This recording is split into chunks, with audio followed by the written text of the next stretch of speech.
यश अपनी पत्नी और बेटी के साथ शहर में रहता था। अरे मीरा, तुम्हें याद है करण? वो तुम्हारा गांव वाला दोस्त? हाँ, कल शहर में मुझे वो मिला था। अच्छा, क्या कहा उसने? कुछ नहीं, हमें गांव बुलाने के लिए जिद कर रहा था। कह रहा था कि हम जब से शहर आए तब से गांव को तो भूल ही गए। तो फिर तुमने क्या कहा? कुछ नहीं, मैंने उसकी बात टाल दी। क्या हमारा गांव में भी एक घर है? हाँ बेटा, गांव में भी हमारा एक बहुत पुराना घर है और बहुत सारी जमीन भी है। तो क्या हम गांव जा रहे हैं? नहीं बेटा। नहीं पापा, मुझे गांव जाना है। मुझे भी देखना है अपना गांव कैसा है। जानवी के बहुत बार जिद करने पर यश उसकी बात को मना नहीं कर पाता है। अच्छा बाबा, ठीक है, हम नेक्स्ट वीक वेकेशन में गांव चलेंगे बस। ये हम गांव जाएंगे।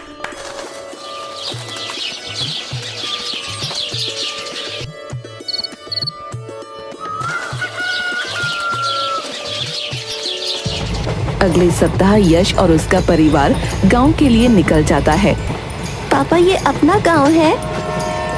और अपने छोटे से कैमरे से एक तस्वीर निकालती है। वाह, ये तो बहुत सुंदर है और शहर से तो कितना अलग है। अरे बेटा, गांव ऐसे ही होते हैं। अच्छा मीरा, मैं करण को भी फोन कर देता हूँ ताकि वो हमारा रहने का इंतजाम कर दे। कुछ देर बाद यश और उसका परिवार गांव पहुंच जाते हैं।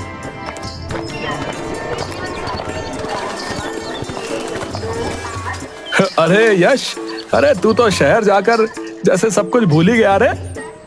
अरे अब क्या करूं भाई, काम ही इतना रहता है कि टाइम ही नहीं निकाल पाता।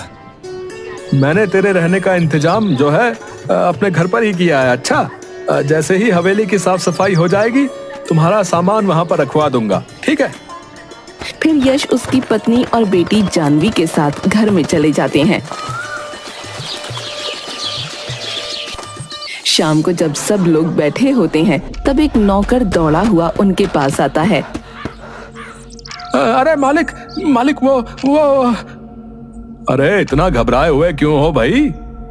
अरे मालिक, वो जो डिंगरू चाचा की अस्थियों का घड़ा रखा हुआ था ना, वो टूट गया। अरे तो इसमें इतनी घबराने वाली कौन सी बात है भाई, हैं? अरे साहब, उसके बाद मुझे ऐसा महसूस होता है जैसे डिंगरू चाचा वहीं कहीं आसपास ही हो। अरे बलवंत काका, तुम भी ना ऐसे ही शक पाले हो, तुम्हें कोई वहम हुआ होगा। अच्छा ठीक है, तुम कहते हो तो वहम ही सही। अच्छा मालिक, वो हवेली की साफ सफाई हो गई है, आप कहो तो आपका सामान वहां रखवा दूं? हाँ। पापा, वैसे ही डिंगरू चाचा कौन है और ये काका इतने घबराए हुए क्यों हैं? अरे जानवी बेटा, ये डिंगरू चाचा तुम्हारे दादाजी हैं। पर पापा, आपने तो मुझे कभी भी उनके बारे में कुछ नहीं बताया। अरे बेटा, वो सामान हवेली में रखना है ना, देर हो रही है, चलो जल्दी।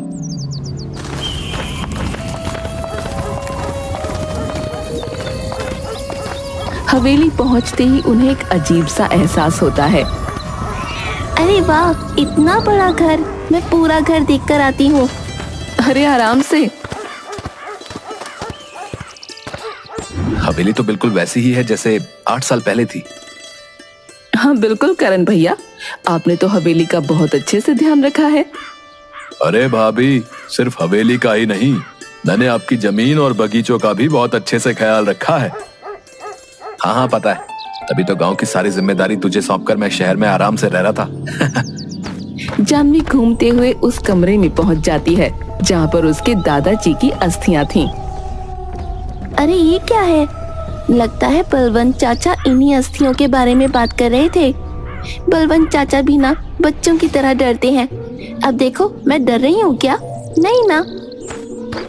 और अस्थियों को साफ करने लगती है और वहाँ पड़े एक पुराने कलश में अस्थियां रख देती है। तभी जानवी को ऐसा लगता है जैसे उसके पीछे से कोई हवा की झोंके की तरह निकला हो। वो पीछे पलटकर देखती है तो कोई नहीं था। तभी लाइट बंद हो जाती है और तेज हवा की वजह से फिर से अस्थियों वाला लोटा गिर जाता है। जानवी अचानक डर जाती है।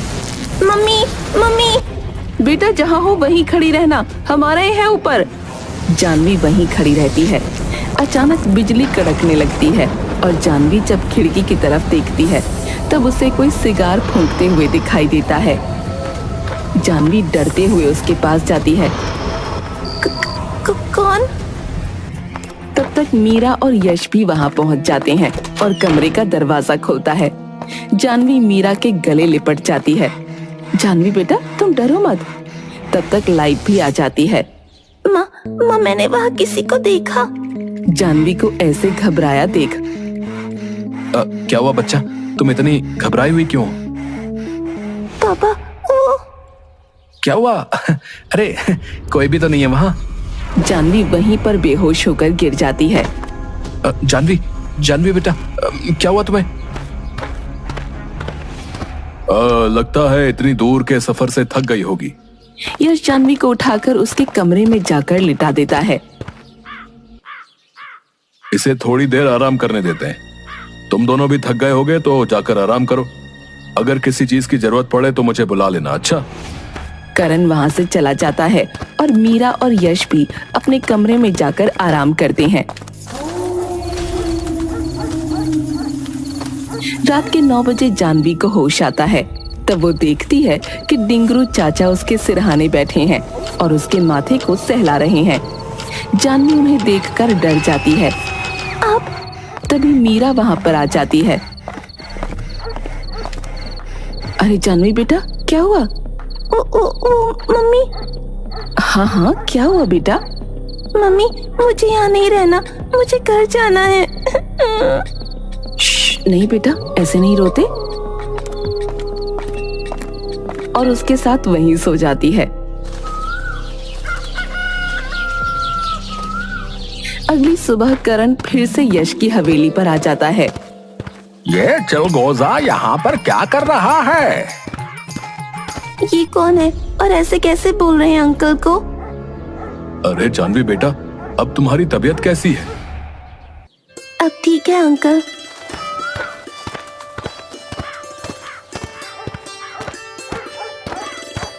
अच्छा यश, तुमने मुझे एक प्लॉट के लिए पूछा था ना? मैंने उस प्लॉट के मालिक से बात कर ली है और उसके डॉक्यूमेंट भी रेडी करवा लिए हैं। तुम चाहो तो अभी साइन कर सकते हो। अरे शुभ काम में देरी किस बात की? अरे नालायक, तुझे अभी भी अच्छे और बुरे में फर्क करना नहीं आया। करण और यश बैठकर बातें करने लगते हैं। चल बेटा तू भी नाश्ता कर ले और दवाई लेकर आराम कर ले। फिर जानवी मीरा के साथ अंदर चली जाती है। फिर पलक झपकते ही डिंगरू की आत्मा करण और यश के पीछे जाकर खड़ी हो जाती है और करण के सिर पर एक झापड़ देता है। करण इधर उधर देखता है पर उसे कोई नहीं दिखता। अरे दोस्त एक बार पढ़ ले। अरे पढ़ने की क्या जरूरत है यार, मुझे तुझ पर पूरा भरोसा है। तेरी कागज न पढ़ने और जल्दी से किसी पर भी भरोसा कर लेने की आदत से आज मेरा फायदा हो जाएगा। अरे नालायक, ये तेरी सारी जमीन हथिया लेगा और तू सर पर हाथ रखकर बैठे रहना है। हाँ। डिंगरू यश की तरफ जाकर जोर से फूंक मारता है और जोर जोर से हवा चलने लगती है। यश के हाथ के सारे कागज उड़ जाते हैं। अरे इस हवा को भी अभी चलना था, बस मेरा काम होने ही वाला था। उसकी सारी जमीन और ये हवेली अपने नाम से करवा कर इसको जान से खत्म कर दूंगा। जब देखो तब मुझ पर हुक्म चलाता रहता है। फिर डिंगरू चाचा जाकर उड़ते हुए कागज को पकड़कर अपने पास छुपाकर रख लेते हैं। मैं जाकर पेपर लेकर आता हूँ। हैं? ये सारे पेपर्स कहाँ गए? लगता है हवा की वजह से कहीं बाहर उड़ गए होंगे। एक काम करो यार, तुम जाकर नए पेपर्स बनवा लो। इधर जानवी सोच में डूबी रहती है। आखिर वो बूढ़े काका हैं कौन और सबको ऐसे कैसे बोल रहे थे? मम्मी हमारे यहाँ कोई बूढ़े अंकल काम करते हैं क्या? हाँ बेटा, बलवंत काका, वो जो उस दिन हमें मिले थे। अरे नहीं मम्मी, उनके अलावा और भी कोई? नहीं तो, पर तू ऐसे क्यों पूछ रही है? नहीं कुछ नहीं। और वहाँ से चली जाती है। तभी उसे डिंगरू चाचा दिखाई देते हैं, जो कभी करण की कुर्सी खींच रहे थे तो कभी पानी का गिलास गिरा देते हैं। अरे यश, हम ना बाहर चलकर बात करते हैं। फिर दोनों बाहर चले जाते हैं। कौन हो आप और मेरे पापा और अंकल को ऐसे परेशान क्यों कर रहे हो? तुम मुझे देख सकती हो? हाँ तो क्या? मैं बर्बाद हो गया। 8 साल से उस मनहूस घड़े में बंद था। उससे आजाद होकर लगा था कि मुझे कोई नहीं देख सकता, और तुम मुझे देख सकती हो। अरे कौन हो तुम? पहले तुम बताओ कि तुम कौन हो। नहीं, पहले आप। नहीं, पहले तुम। जानवी जोर से। मैंने बोला ना पहले आप। अरे तो इतना चिल्ला क्यों रही हो? बता रहा हूँ। मैं जो हूँ, मैं हूँ डिंगरू लाल चौहान, इस हवेली का मालिक। इस हवेली के मालिक मेरे पापा हैं, समझे? और आप ऐसे हवेली पर कब्जा नहीं कर सकते। इतनी सी तो है और इतनी बड़ी बड़ी बातें कर रही है? कौन है तू? अच्छा इधर आओ। क्या है? अरे मेरी माँ, इतना चिल्ला क्यों रही है? एक बात बता, तुझे मुझसे डर नहीं लगता है? क्या डर? और आपसे? पर क्यों? वैसे भी आपकी शक्ल तो बिल्कुल कार्टून जैसी है। मुझे तो आपकी शक्ल देखकर हंसी आती है। अरे मैं तो लुट गया। मेरे भूत होने का क्या फायदा हुआ भाई? है भगवान, इससे तो अच्छा होता कि तुम मुझे अपने पास ही बुला लेते। वैसे तुम कौन हो? मैं यशवंत राय चौहान की बेटी जानवी चौहान। तुम मेरी पोती हो? हाँ। आपकी पोती? पर मेरे दादाजी तो इस दुनिया में, मतलब आप भूत हैं। हाँ, मैं भूत हूँ। पर मैं कैसे विश्वास कर लूं? देखो, मैं इस टीवी में अपना हाथ अंदर डालकर बाहर भी निकाल सकता हूँ, और इस दीवार के आर पार भी आ जा सकता हूँ।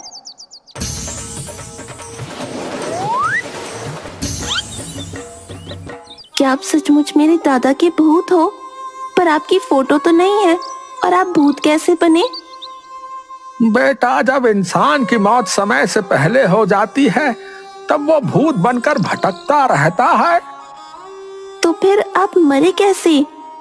मेरी मौत के पीछे तुम्हारे माँ बाप का हाथ है। हाँ। क्या मम्मी पापा?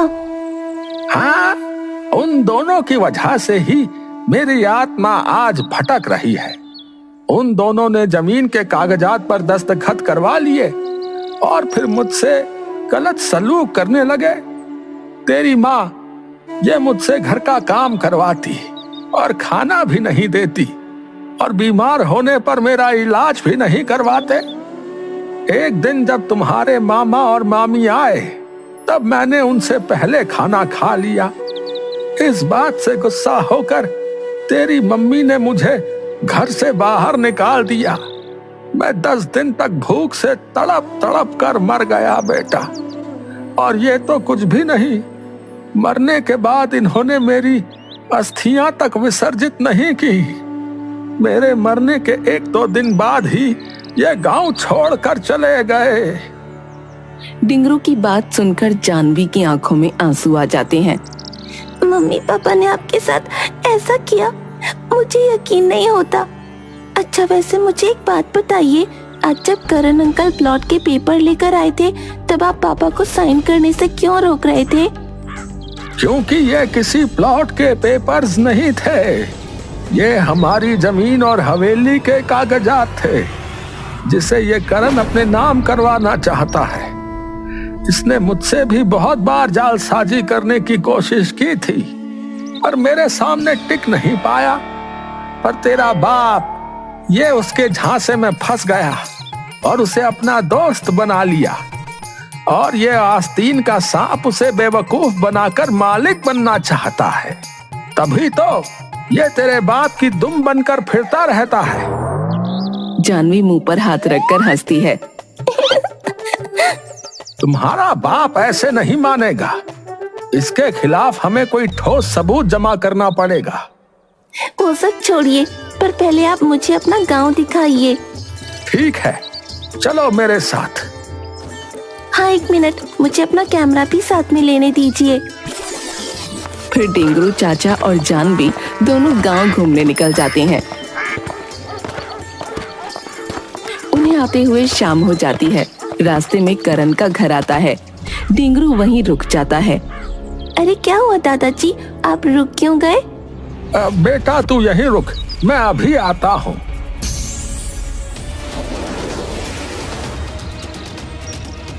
अरे वो कागज तो खराब हो गए। अब तुम्हें दूसरे डॉक्यूमेंट तैयार करने पड़ेंगे। मुझे जल्द से जल्द वो डॉक्यूमेंट चाहिए, समझे? बस एक बार वो बेवकूफ यश उन पेपर्स पर साइन कर दे, फिर उसकी सारी जमीन और हवेली मेरी, और फिर उसे और उसके परिवार को जान से खत्म करके लाश को यमुना में बहा दूंगा और किसी को पता भी नहीं चलेगा। जानवी ये सब अपने कैमरे में रिकॉर्ड कर लेती है और अपने दादा की तरफ देखती है। तू मेरे परिवार को खत्म करेगा, तुझे तो मैं मजा चखाता हूँ। कभी बहुत जोर से हवा चलने लगती है और उसके घर की लाइट भी बंद चालू होने लगती है। अरे अचानक लाइट को क्या हुआ रे? डिंगरू चाचा उसके घर के सभी बर्तन एक एक करके हवा में उड़ाने लगते हैं और उसके आसपास बर्तन गोल गोल घुमाते हैं। अरे ये क्या हो रहा है? कोई है? बचाओ बचाओ, भूत कोई है? और फिर डिंगरू चाचा सभी बर्तनों को एक साथ उठाकर करण के ऊपर गिरा देते हैं। करण डर के मारे पसीना पसीना हो जाता है और कुछ भी बोलने के लायक नहीं होता। तभी डिंगरू चाचा जानवी के कान में कुछ बोलते हैं और जानवी के शरीर में घुस जाते हैं। फिर जानवी करण के सामने आ जाती है। अचानक ही उसके बाल खुल जाते हैं और आंखें लाल हो जाती हैं। वो बहुत ही डरावनी दिखने लगती है। करण की आंखें फटी की फटी रह जाती हैं। जानवी, करण डर से कांपने लगता है और पसीना पसीना हो जाता है। फिर जानवी हवा में उड़ते हुए उसके पास आ जाती है और उसे एक थप्पड़ लगाती है।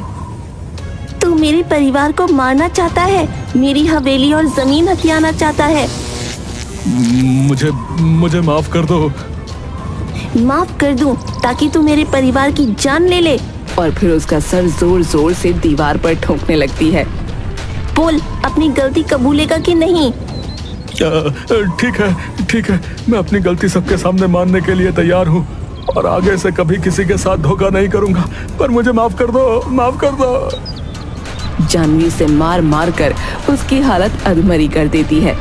फिर जानवी अचानक गायब हो जाती है और सब ठीक हो जाता है। करण बेहोश हो जाता है। इधर यश और मीरा दोनों खाना खाते हुए बातें करते हैं। अरे बस एक बार उस प्लॉट के पेपर्स पर साइन कर दूं, फिर शहर चलेंगे। तभी जानवी और डिंगरू वहां आ जाते हैं। जानवी जानबूझकर अपनी मम्मी की प्लेट गिरा देती है। वो गलती से गिर गई। अरे कोई नहीं बेटा। पर मम्मी, अब तो खाना भी नहीं बचा, अब आप क्या खाओगी? कोई बात नहीं बेटा, वैसे भी मुझे आज भूख नहीं थी। ऐसे ही जानवी कुछ न कुछ करके 2-3 दिन उसकी मम्मी को खाना खाने से रोकती है। मम्मी, आज गांव में जो नए दोस्त बने हैं, मैंने उन्हें खाना खाने के लिए बुलाया है, आप उनके लिए खाना बना देना। बेटा वो क्या है ना, मुझे आज थोड़ी कमजोरी लग रही थी। आपको देखकर तो नहीं लगता, और वैसे भी मैं आपको बता रही हूँ, पूछ नहीं रही हूँ। मीरा को एक पल के लिए उसकी कही गई बातें याद आ गईं, जो उसने डिंगरू से कही थी। दादाजी, मम्मी को भी तो एहसास होना चाहिए ना कि आपको कैसा लगता था जब वो आपसे ऐसे बात किया करती थी।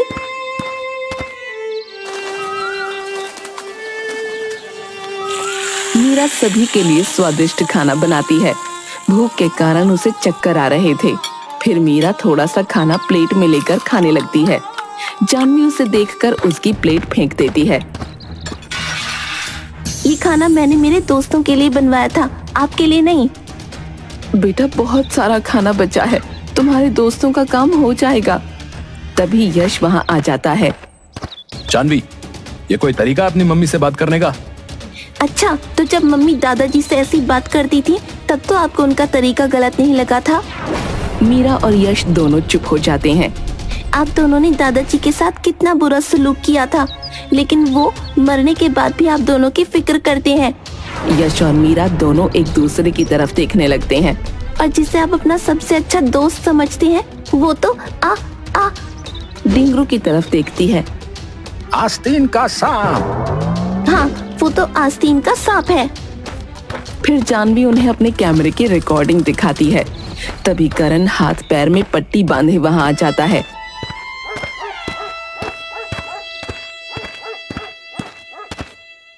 मुझे माफ कर दे मेरे भाई, मैं लालच में अंधा हो गया था। जानवी बेटा, तुमने मेरी आंखें खोल दी। अब मैं किसी से भी धोखा नहीं करूंगा। यश, मैं तुम्हारी हवेली और जमीन हथियाना चाहता था। तुम मुझे धोखा देते रहे थे और मैं आंख बंद करके तुम पर भरोसा करता रहा। तुम्हें अपना सबसे अच्छा दोस्त मानता रहा, पर तुमने मेरी ही पीठ में छुरा घोंप दिया। फिर यश पुलिस को फोन करके सारी बातें बताता है और बुला लेता है। इंस्पेक्टर साहब, ले जाइए इस धोखेबाज को। दोस्त, मैंने कभी तेरे बारे में अच्छा नहीं सोचा, लेकिन एक बात कहूं, तू जानवी को किसी तांत्रिक के पास जरूर ले जाना। अरे चल चुपचाप चल। पुलिस करण को ले जाती है। पर जानवी, तुम्हें इस करण की असलियत का पता कैसे चला? फिर जानवी यश और मीरा को सारी बातें बताती है। फिर दोनों को अपनी गलती का एहसास हो जाता है।